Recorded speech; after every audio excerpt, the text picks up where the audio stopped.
Thanks, the Emporium, for having Aviva and I here to talk today. We thought I'd talk for about 20 minutes and maybe share a few projects, and then Aviva will do something similar and we can have some questions in the last part of today. But I wanted to share a few thoughts and experiences about why I've been drawn into multi-art collaboration and how it's kind of played out for me in my practice. So I'm principally a composer, but also a performer or a sound artist, and these roles are constantly intermingling for me. I do a lot of audio-visual composition, a lot of installation work, but I also do a lot of sound-alone work, performance, recording, production. But I guess the central thread for me over the last 10 or 15 years has been collaboration, and particularly seeking out cross-art form collaboration in my practice. And to this I bring things like synthesizers and my tools and ideas I have and want to explore, and I try to kind of seek out other contexts than sound alone. And in many ways it's never just about sound as principally a sound maker, it's about all these other things. Which is how I've kind of been drawn more into thinking about other art forms. So initially, my way into the arts though was music and playing in bands, this kind of band background, which is very collaborative, was for me. And I guess that's the first point obvious one I'd make, is that we're all collaborating. You've got to collaborate to be a human being, but in our kind of singular art forms, we're collaborating all the time. And maybe there is no such thing really as a singular art form anymore anyway, so it depends how you look at it. You can look at something like filmmaking, which is an incredibly collaborative art form in and of itself. But yeah, coming from a sound perspective, sound is this kind of, for me, it's my prejudice, a kind of magical thing where it's often the glue between art forms, dance, theatre, and these sorts of things. And they're the sorts of areas that I've, I suppose, kind of worked in a lot in this last 10 or 15 year period. But look, after this kind of band background, I studied music at the Victorian College of the Arts, where so did Aviva, and that's how we kind of go back a long way to there. And as well as, obviously meeting lots of musicians, performers, other composers, I really started to gravitate to the other art forms that were also on the campus, and working a lot with theatre makers, with filmmakers, choreographers and so forth. And I started to kind of, realise that people from other art forms tend to think a little bit differently about the world, or at least had different processes or techniques in their practice, different time frames for the realisation of work. And starting to work with them, it was at first challenging, but it really started to kind of shake me up in a good way, and bring new perspectives and ways of thinking about my own practice. So I guess the other thing that happened along with that is I realised that sound is more than just this sense of hearing, and that we, experience the reality through all our senses. And that's the beauty, I think, of cross-art form work, is that different art forms tend to kind of gravitate in different ways to the senses. And if you can kind of hook into that, I found it kind of really kind of enhancing to my practice. And look, the other point I'd make about, why I've kind of gravitated to cross-art form work is that, I guess, reflecting, probably there's more opportunities have come about through cross-art form work and getting it out there than through sound alone for me. And once I started doing a few projects, you kind of open the door and then it kind of leads to another door and you end up on this kind of trajectory. But possibly there's more kind of funding, festival opportunities for cross-art form work than, sound alone work. So that was my experience. how it kind of happens, or has happened for me, I guess, is kind of one of three ways collaboration that is I guess, collaborators have either sought me out or I've sought them out. And sometimes there's been like a third body, maybe a commissioning body or whatever it may be, who's kind of put me together with people, and that's kind of basically how it's worked. But maybe it's easier to kind of share a few projects. If I can work out the clicker, I can point it there. I really went back through the archives for this one. This is the oldest thing I could find, and I think my first, professional multi-arts kind of endeavour. And I was still a student at the time, although this wasn't a student project. It was put on by the Next Wave Festival in 2004, like almost 20 years ago. Oh my God. And gosh, I learned a lot from this project.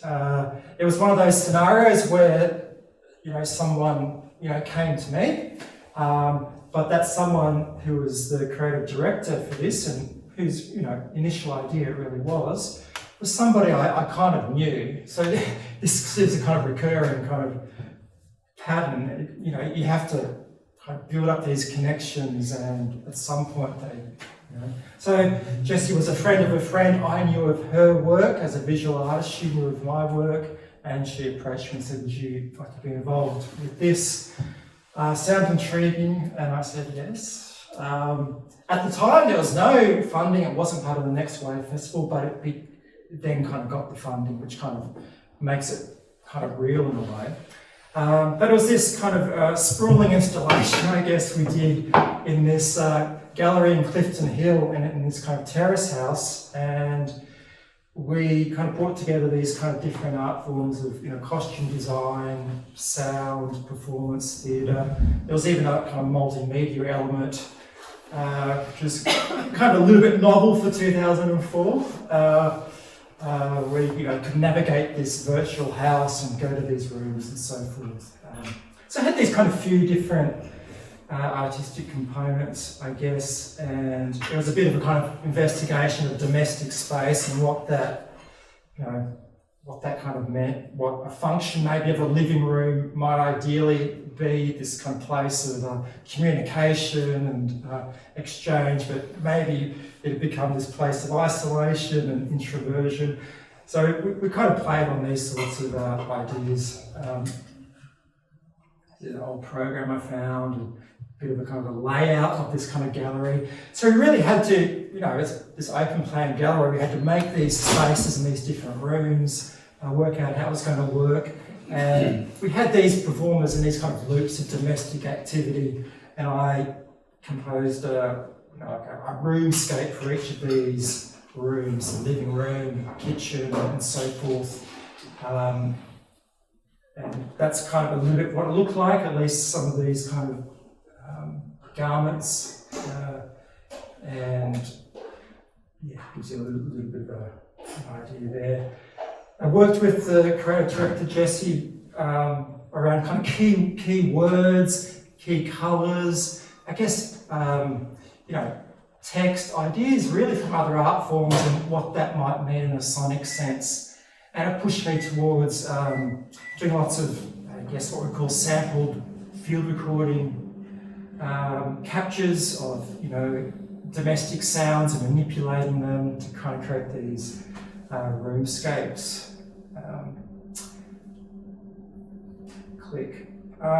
And also, it was a good lesson for me in actually understanding the way space works and the importance of space. And it's something, believe it or not, from a sound perspective, at least from a trained composer perspective, which is the concert hall paradigm still, it's like the experience of sound is, yes, it's maybe like that in that particular environment, but there are so many other ways of experiencing sound. You've got to think about space and its impact on placement and where sound's coming from. And so all this with installation work kind of comes up all the time. And an early diagram of me working out where to put speakers and so forth. Here's a little bit of the bathroom. I might have to go here because I don't know how the clicker works here.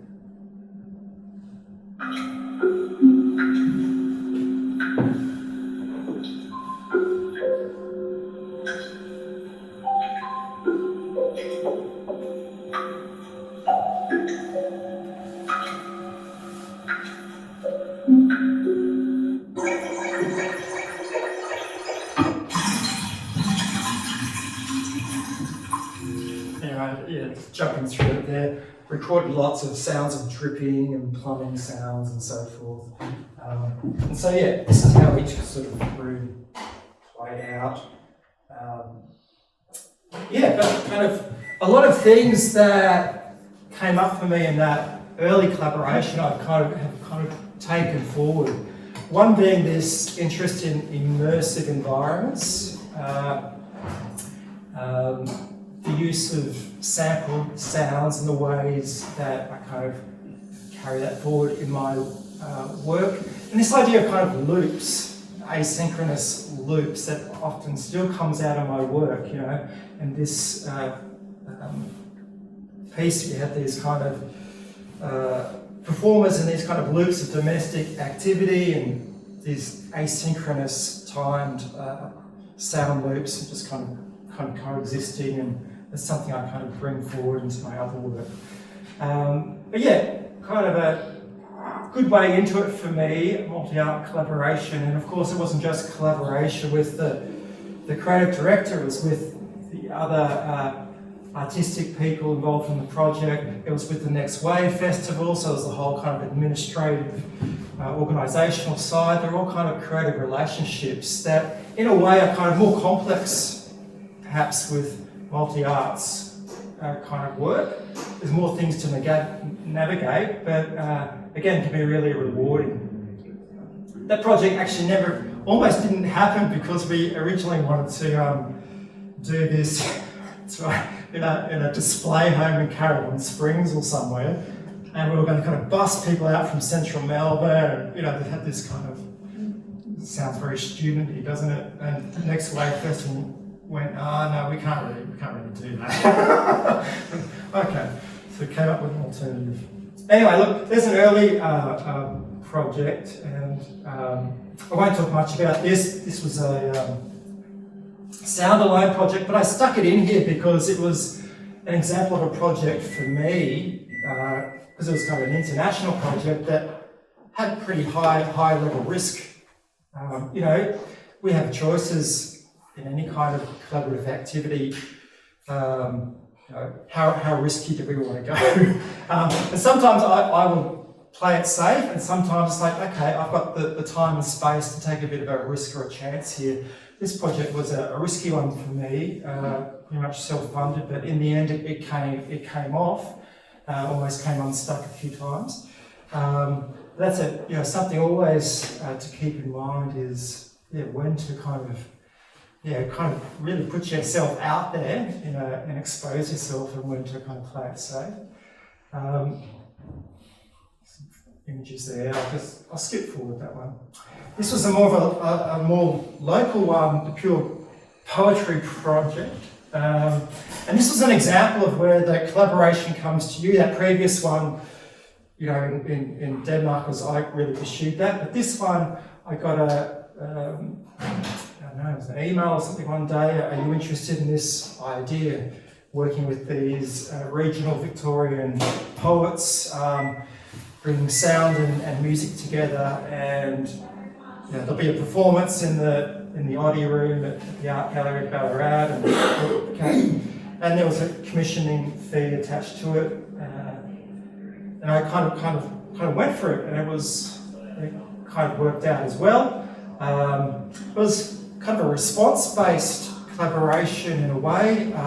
I did some pieces responding through sound to poets' work, and I also provided some of my material to poets to respond to, and these were kind of performed in this concert. But the major one here was this piece, The Last Chocolate Factory, which was a truly kind of equal from the ground up, building the collaboration, and this piece called The Last Chocolate Factory with the poet Nathan Curnow, and we performed this. And again, lots of things to navigate working with text, things I hadn't kind of thought of, especially kind of poetry. There's all these kind of poetic devices and techniques, and what does that mean in terms of sound? How can kind of make these connections? So again, kind of pushed my practice. Even performing it did. I mean, I could write the notes, no worries for the note reading, musicians, but with Nathan, he didn't, we had to kind of really talk through where to place his delivery of spoken poetry for this piece.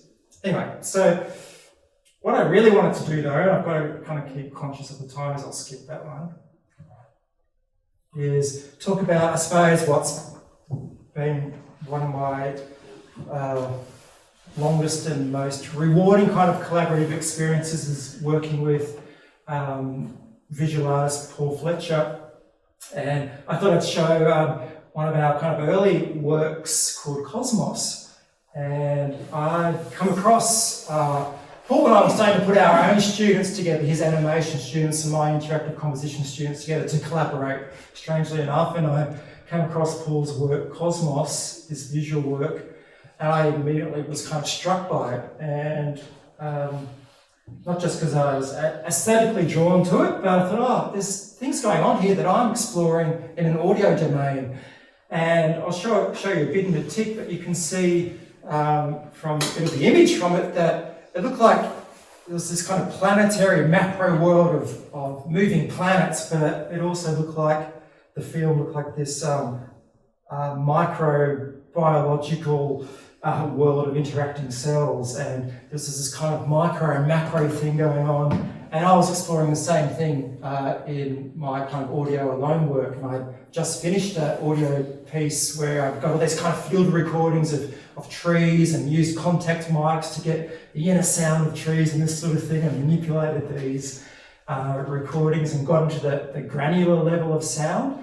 So I was interested in, how micro patterns are replicated or can be replicated on a macro scale, like these principles of self-similarity. And I saw Paul's work and I thought, I'm doing the same thing.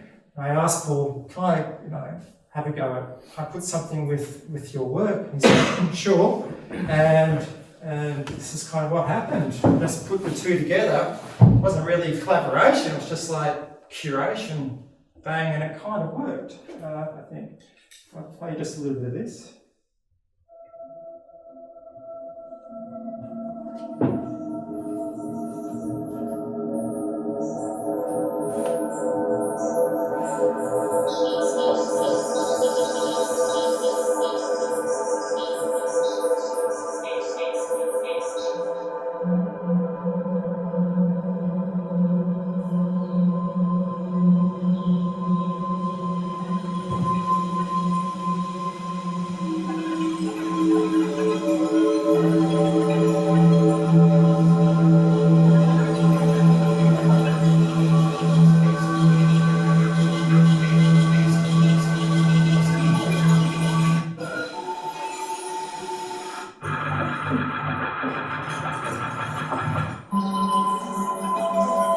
Jumping through it, then give you a taste.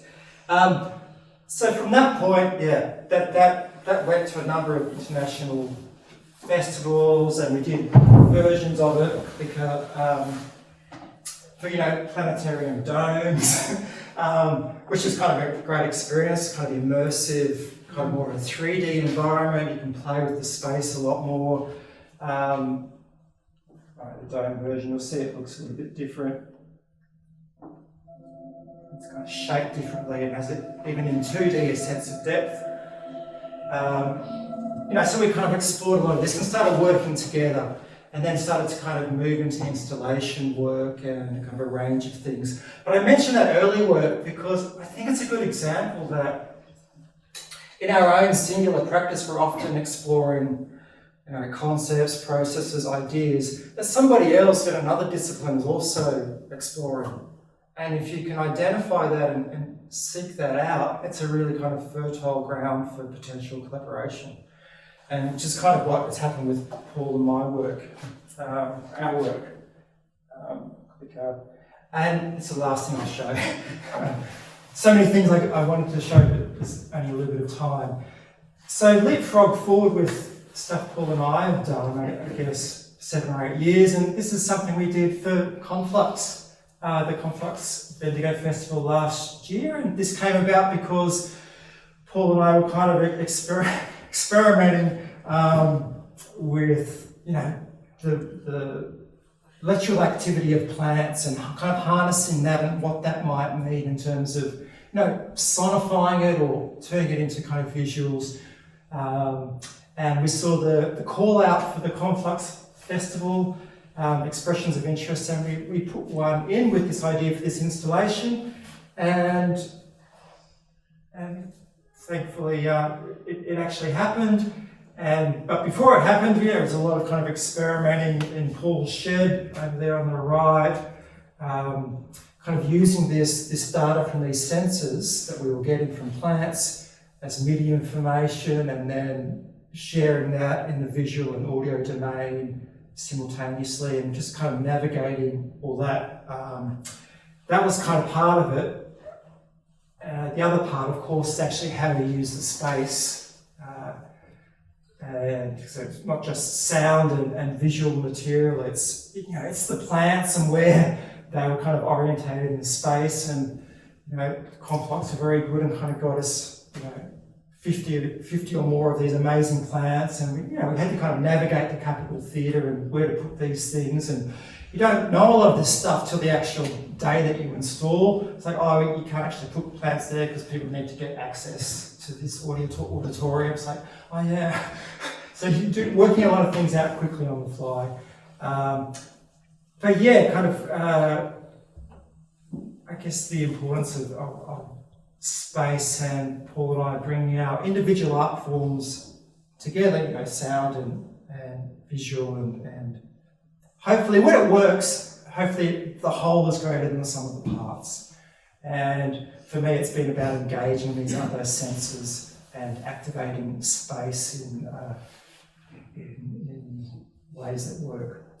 But look, that's just a bit of an overview. I'm going to stop there because I want Aviva to have, of course, a go. And we might have some questions at the end. But yeah, again, just a bit of an overview of how delving into other art forms has certainly enriched my practice. And maybe I'll give over to Aviva. We can have some questions if there's any at the end. Yeah, I kind of tried to cram everything in there.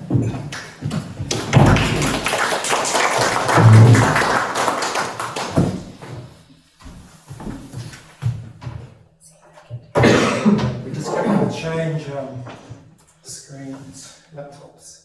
Do I need to get off to do that? If Aviva can access it, just. Okay, great. I'll leave it to it. Hi. So my name is Aviva Endean. Thanks so much for having me here. It's a pleasure to share some work here. So I'm similar to Anthony. As he mentioned, we know each other from a long time back from studying at the VCA.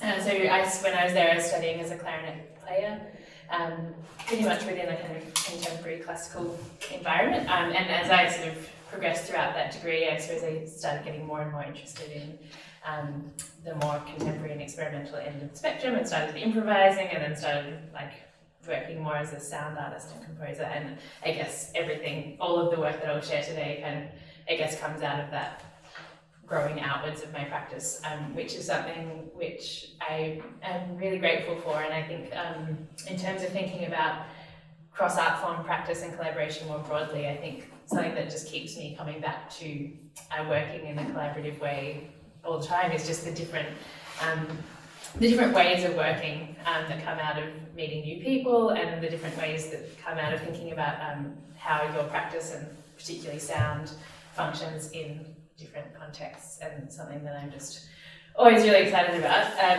So I was going to share a few works today. I have a few different ideas since Anthony shared things, but I guess what I wanted to start with is just how these different contexts emerge, and obviously there's some kinds of cross-art form collaborations which are incredibly sort of standardized, I suppose, and some which you kind of really have to recreate or create the whole context yourself from the ground up. So obviously in music, thinking of as a practice as a musician, one of the most common forms of cross-art form collaboration that we all engage with all the time is film clips. And so I released an album last year called Moths and Stars, which came out on a label called Room 40, which is based up in Brisbane. And yeah, it kind of came to the time of the release, and I was thinking, well, I should really make a film clip, because that's the way that people really engage with the work, and I guess it adds another dimension of an engagement with the sound material. I suppose I work in quite a abstract kind of form. I'm not working with songs and lyrics, so sometimes what the music is about is somehow harder to define, and maybe also exciting for a filmmaker. So I actually approached local filmmaker Sabina Mazzelli, who's recently moved up here, to think about making a film clip for one of the pieces. And it was just a really beautiful process. And I just put it on quietly in the background because it's pretty gentle music. So you can watch a little bit. But basically I thought that her practice would relate to this piece really nicely, because I'm in this sound work, I'm working with a Leslie speaker, which you might be able to hear there. It's a bit hard, just through the TV speakers, but basically a Leslie speaker spins sound around. The speaker crane is actually spinning. So it's this really old analog form of sound equipment. And Sabina is also working with film, actual film, as well as digital film technologies here. So I sort of thought that that kind of relationship would be really beautiful. And she filmed this in her the house that they recently bought, which is this really old miners' cottage, which is kind of, they're going to renovate. So it was this really nice opportunity to work in that space. And she was just responding to a lot of the ideas that I mentioned from the work. Obviously the title of the work, Moths and Stars, she was really inspired by this idea of like what the moth represents and how it's drawn to light. And then I was talking a lot about how I was really interested in so like this image here, for example, is about reflected light. So we were kind of doing all of these shots where we were reflecting light from a mirror through a window, and you can kind of tell that she's just taken the ideas from that and sort of gone with it to create something which I feel responds to the music really beautifully.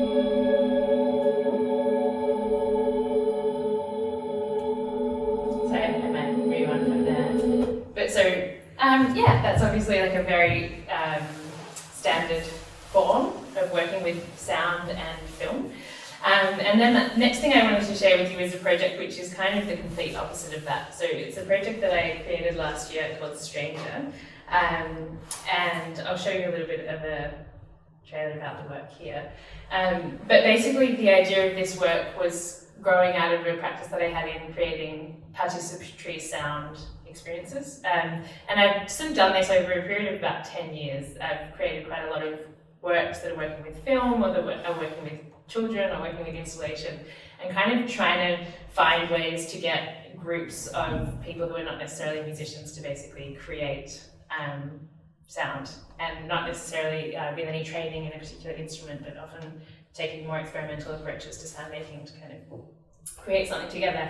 And I've been making works like this, that some of which have been quite successful for many years, and then I kind of got to this point where I was like, what if there are no performers? What if it's just the audience? Like, what's the possibility of a group of strangers coming together in a space and basically forming a temporary collective as a group of sound makers, or like almost like a band just for an hour? And so to create this work, I was like, that's such a sort of ambitious idea. I felt like it was important to create that work with quite a big group of collaborators. I was really sure that I didn't want it to feel like people were walking into, the weird and wonderful world of Aviva Endean, but that it was kind of stepping into a community of practice, and that it was stepping into, the sort of the experimental sound world, which is I've always found to be a very welcoming place full of curious people who are always interested to have people come and join in. So I ended up coming up with this quite strange context for a work where 12 people would arrive in a space, and they would basically be invited to then enter into this relationship together as a group of sound makers. And the way I did that was to invite 4 different people to create versions of their practice, also their instrumental practice, into an instrument which could be played by general public without any prior knowledge. And I also invited a video artist to create video pieces which sort of became like a I ended up calling them like a sort of vocabulary of movement for the audience. So they could look at these videos and they could basically mimic or respond to the bodies that they were seeing on a screen as a way to inform them the way that they might engage with those instruments. And then after the first development, I also realised I needed to also work with the lighting designer, and the lighting designer sort of became almost like a guide for the audience to sort of know when and how to move through the space, basically, so that there was a little bit of a guide, that not everything was illuminated at once, that you sort of could be led by the light. And then I was also working with a very skilled sound engineer who was recording and mixing all of those sounds live. So it was kind of one of those projects where I really had to think about what the project was and then seek out the appropriate collaborators as the project developed. I'll play a little bit of this. Started with a sort of a sound walk where the audience was sort of attuning to each other and their environment through the spaces near the meat market.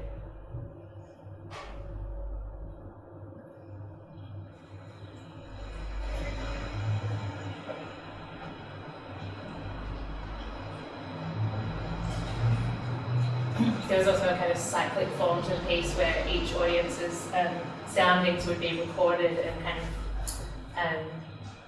become part of what they would hear as they arrived into the space on these small speakers.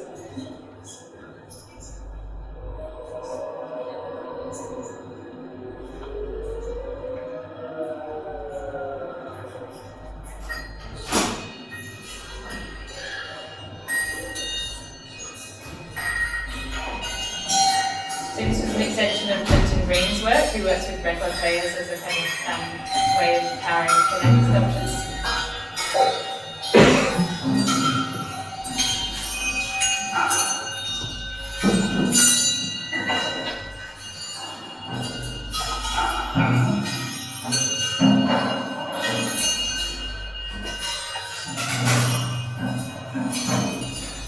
And so you can kind of see those videos in the background, sort of just there on the wall, so people could engage with them or not as they chose.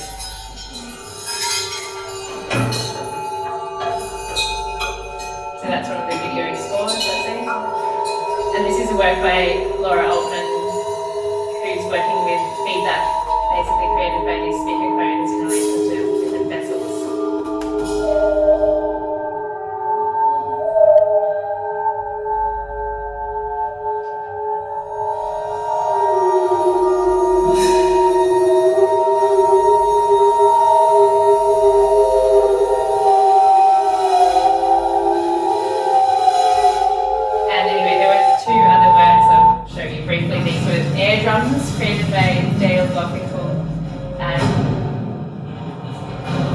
So you get a little bit of sense, and then there was one other beautiful work by Carolyn Connors. And basically the audience would come together, so all of the sounds that they were creating were being slowly recorded and assembled into a kind of immersive soundscape, which they then listened to at the end. Sort of under these big paper blankets that you can see there. So it was quite an unusual form of a piece that I think it was quite beautiful for the audiences who came, but it was, yeah, definitely. Is that Jacques there, actually? You can right. Yeah, it was, I don't know, quite a process to kind of come up with exactly how to pull that kind of project off. And it's also, you know, I really enjoyed presenting that work and hosting that experience for people, but it's also quite challenging in that it's quite small audiences, so now finding opportunities to present that work again are a little challenging, because obviously for festivals, having a work that only fits 12 people is a little tricky. But yeah, in terms of sound's place in other works, like Anthony mentioned, I've been involved in creating sound for quite a few dance works. That's sort of been where my practice with other fields has sat most recently. And the first one actually was this really enormous work with Chunky Move, and it was not actually supposed to be so big to start with. I'll show you a little bit in a moment, but basically I met Anthony Hamilton, who's now the director of Chunky Move, just before he took on that position. And for those of you who don't know, Chunky Move's like one of the major contemporary dance companies in the city. And he had this idea for this work, and when he first started describing it to me, it sounded like it was going to be this sort of immersive, durational installation work. Kind of sounded more like something that, you know, I was used to working in, and I sort of had this idea that I'd create all these little micro sound installations throughout the space. The audience would be open for 6 hours, the audience might come for half an hour, they might come for 6 hours, and it would be more, I guess, kind of promenade work, if you like, that they would move through, there'd be dancers in the space, various things would happen over that period of time. Shortly after he proposed this to me, he actually became the director of Chunky Move, and then it got taken on by Melbourne Festival, and then it became a work in the meat market, which is this huge space for 300 people at a time. And so the whole structure of the work kind of completely changed, and so the work became a 90-minute piece, so then that informed that it needed to have a sort of certain arc. So this kind of idea that I had of, you know, very small things just happening wasn't exactly going to work. It needed to work with a really huge sound system, obviously, to fill that space. And all of these things were just felt kind of beyond me. I didn't really have the skills at that stage. I was just, sort of tinkering away as a sound artist and clarinetist. And I think that something that's really important to point out is that I really thought about not doing it and saying, I actually don't think I have the skills to do this. But instead of doing that, I actually asked if Madeline Flynn, who's a really established sound artist and has done a lot of work for dance, could mentor me. So she took that on and just helped me navigate what it was to kind of work in that context, to liaise with production meetings and choreographers and costume designers and all of that, as well as how to make sure that the system was tuned to the space and everything sounded as I wanted it to. So rather than kind of backing out of something I felt like I couldn't do, to sort of sort out the help that I needed. And it was quite an elaborate work. There was 20 dancers, a horse, an eagle, and a very large dog. And they all had these kind of quite elaborate costumes, which were all fitted, they all had Bluetooth speakers on them. There were these huge movable sculptures which were created by Creature Technology, who did that big dinosaur show. And so all of these different elements, I still wanted it to have that feeling of the sort of initial installation idea that I had, where I just wanted the sounds to feel like they're coming from what the audience was seeing. The audience could also move around, and they were also all costumed. So I ended up kind of creating sound installations that sort of lived inside these structures, the Creature Technology structures. So for example, you'll see there's this huge kind of whale-like structure which had a giant spring drum inside it, which was connected to a speaker inside the actual object, so that its movement had its own sound quality. There are also these kind of walker things that look like something out of Star Wars that kind of had their own sort of like wind instruments built inside them, because the dancers had little Bluetooth speakers on them which had very subtle electronic sound score, and then there was sort of more just like an atmospheric approach to the sound that was coming out of the PA.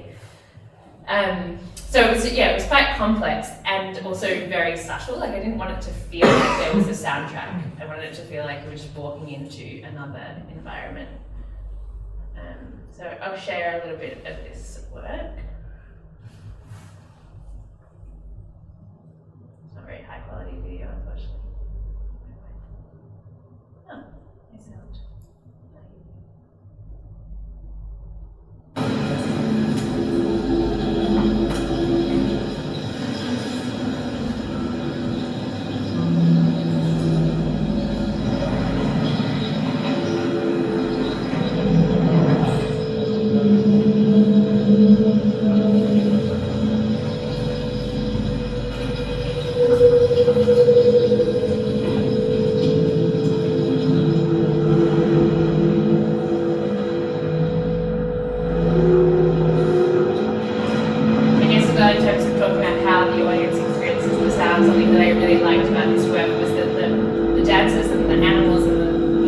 Constantly moving, and the audience could also move. So there was more this sense that the little different sound sources were constantly passing you by, felt more like how you experience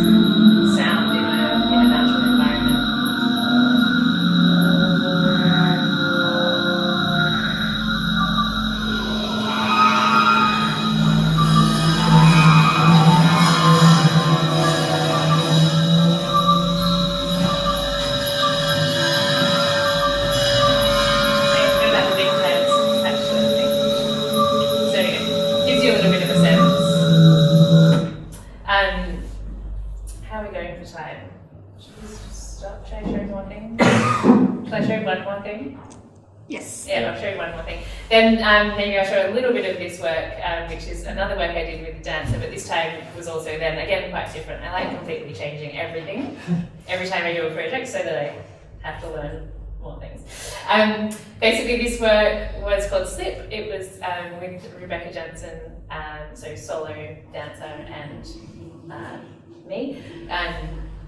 And this work was quite interesting because we didn't quite know the form of it when we first started. She was really interested in the ideas of like cause and effect and delayed reactions, and we ended up kind of coming up with this work, which basically started with the idea of Foley, which is like creating sound for film, as a starting point for the way that the sound and movement would exist on stage.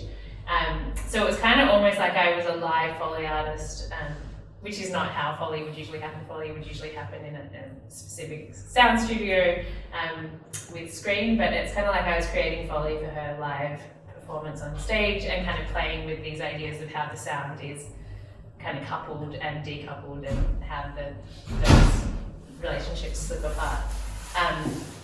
We did a version last year which was made very quickly for the Kia Choreographic Award, and it was only 20 minutes long, and then we made it into an hour-long work this year and kind of just tried to go further and further with that until basically got to the point where I was basically performing as a dancer and had to fall in off a ladder and do all kinds of physical things I never thought I would do. It was really quite fun.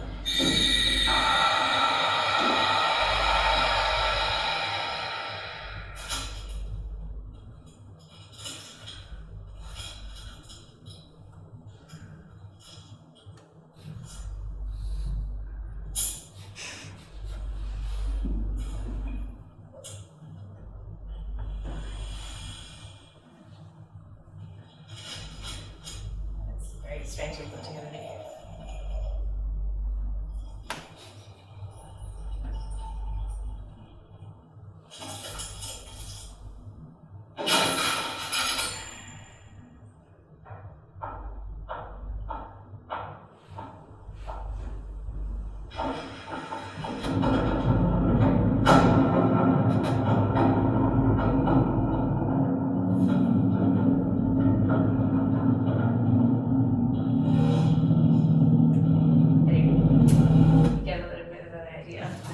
And all of those works are on my website, so if you want to see any of them again, you can. Should we do question time?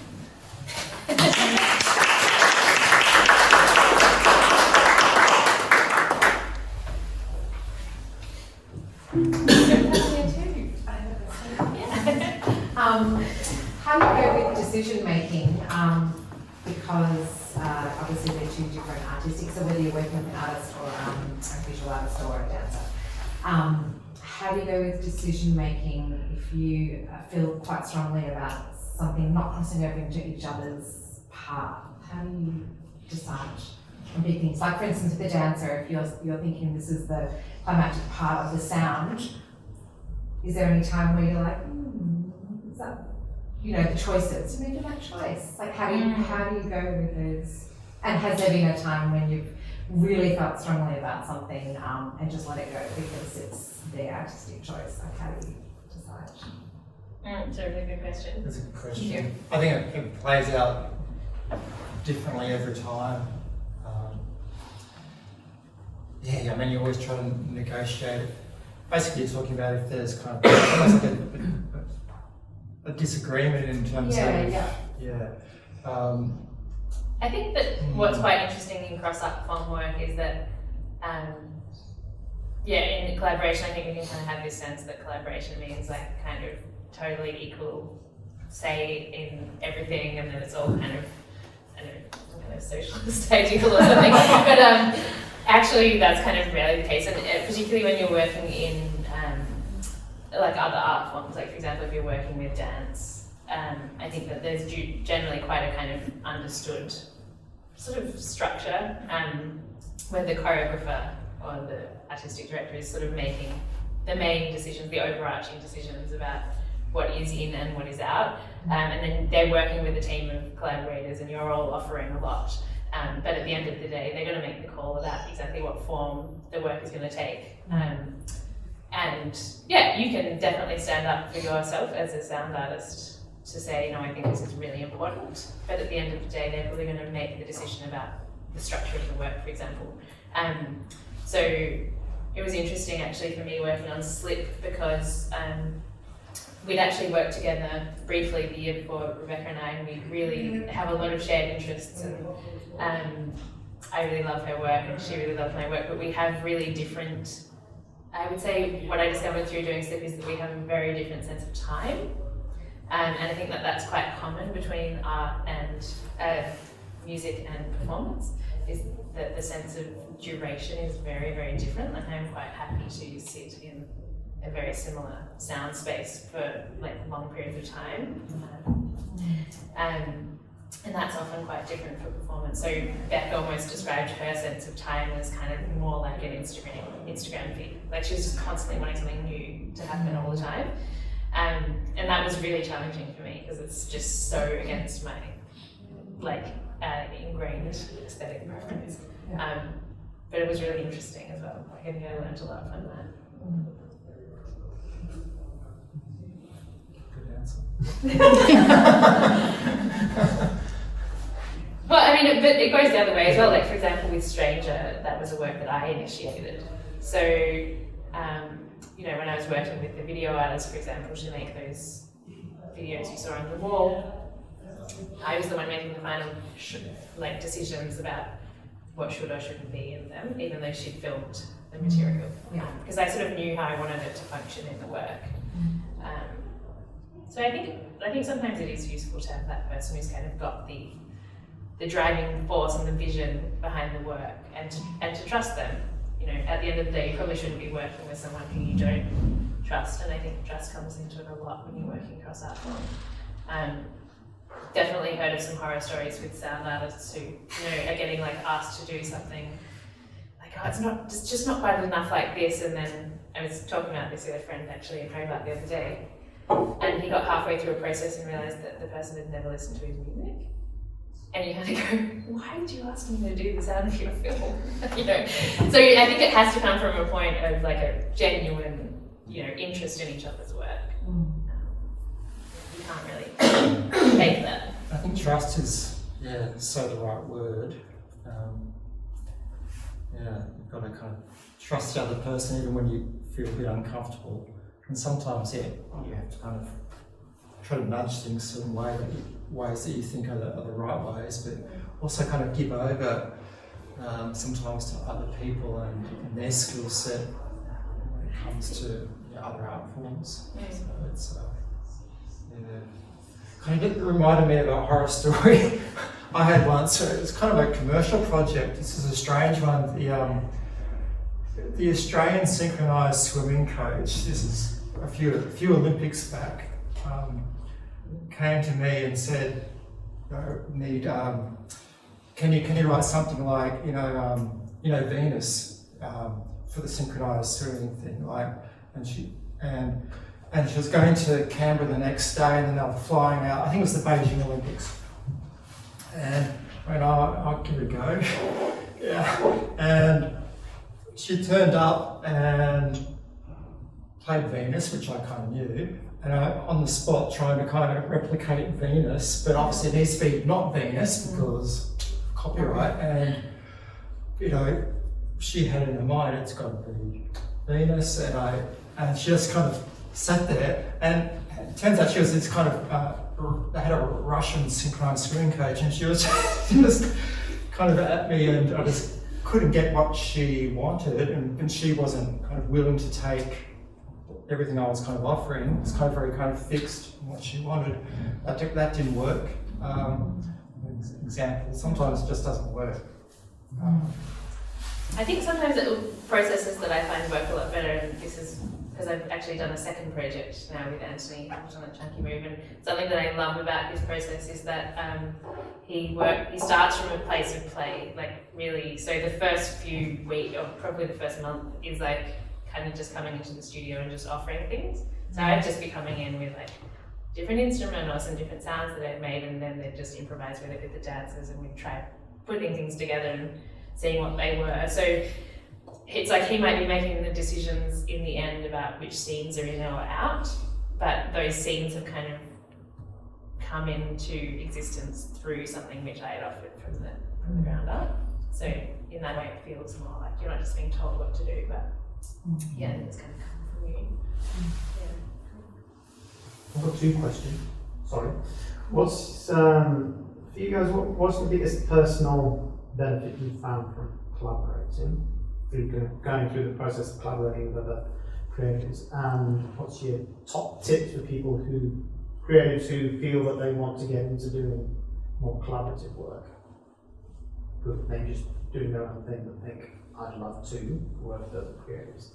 How to start that process? Great questions. I mean, for me, it's just all about relationships.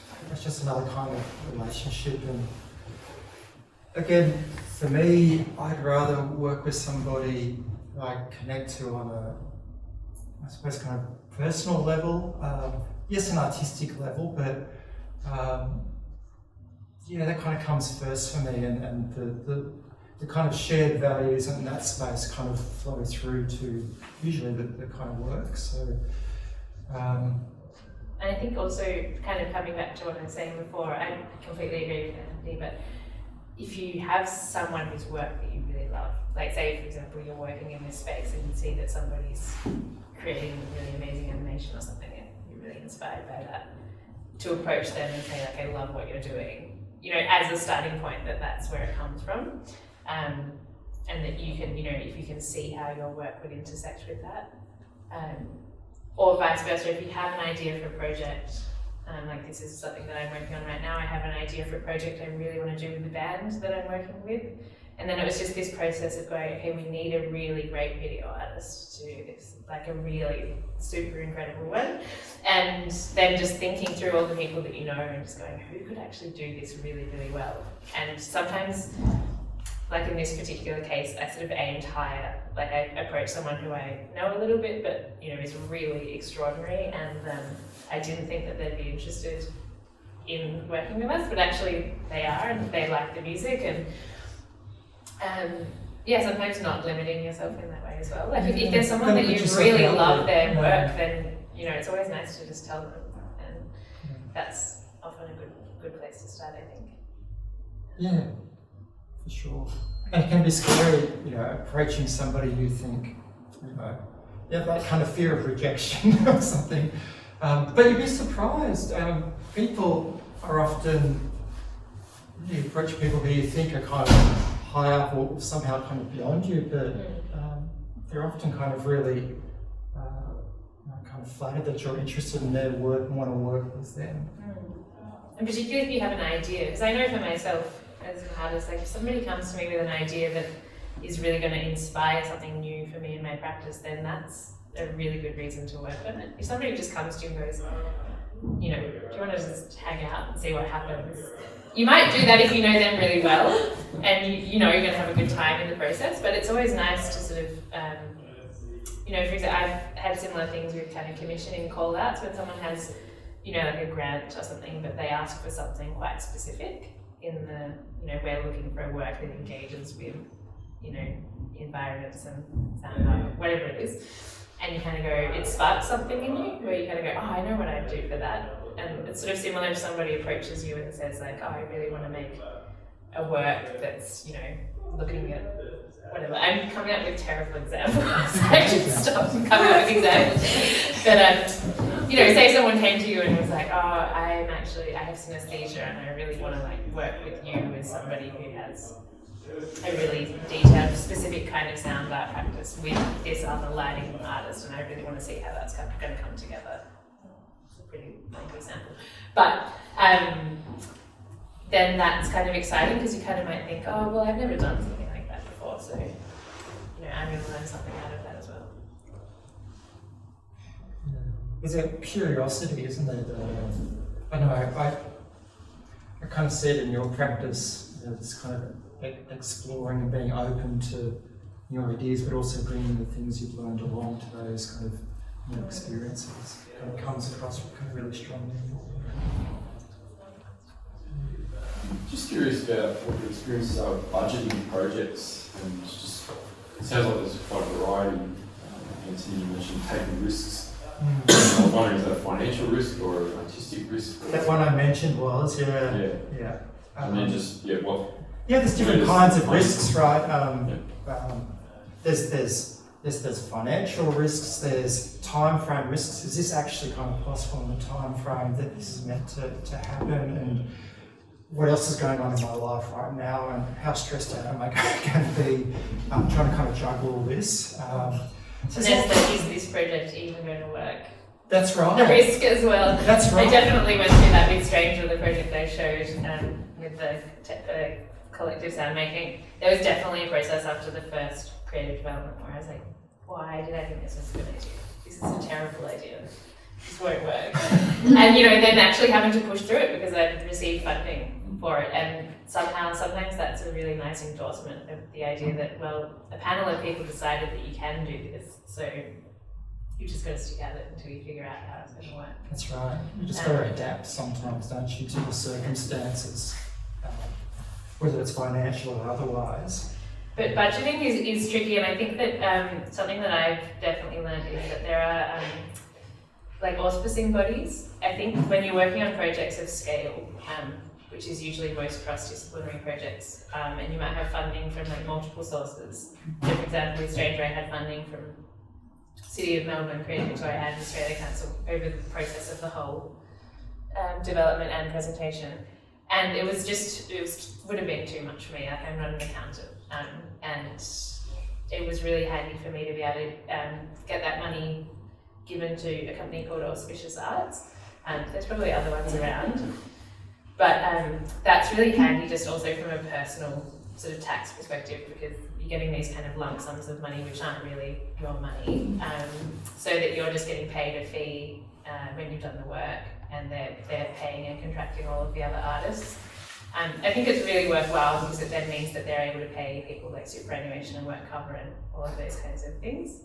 And I find that really helpful. So I think generally if I'm applying for like a commissioning grant or something like that, that's just, the money's just coming to me, I'm happy to just do that myself. But whenever there's multiple streams, I think it's really worth going through. What would you engage the auspice agency right at the start of that? Yeah, you have to say that it will go through them when you're at the point of applying for the grant, because they take a 5% fee. So you need to make sure that that's in there from the beginning, otherwise you lose that 5%. I imagine there'd be legal things you cover yourself as well. Yeah. So you get $100,000, you just need to manage it, don't you? Yeah, and you need to make sure that, if you're getting like government funding and stuff, there's always a sort of reporting and acquittal process as well. But I think that with this kind of work, there are more opportunities for funding. It's also harder to get the funding, obviously, to make a cross-platform work. But also, I think another thing that I've come up against is that it's really worth just asking people what their fee would be. Because I know for sure, working with filmmakers, for example, they just charge more than musicians. So if I'm budgeting for them as if they're just another musician, I'm going to kind of get myself into trouble because they're not going to want to do the work for the same amount, or there are just other costs I might not know about, like how much does it cost to hire their gear. Things just work differently across different fields, so I think it's really good to keep that in mind, particularly if you're working with an artist who you're less familiar with that. What's it called? Part of the sector. Thanks for that. Amazing. I think we've tipped over the hour. We could keep asking you questions, but thank you everybody. If you want to sit down.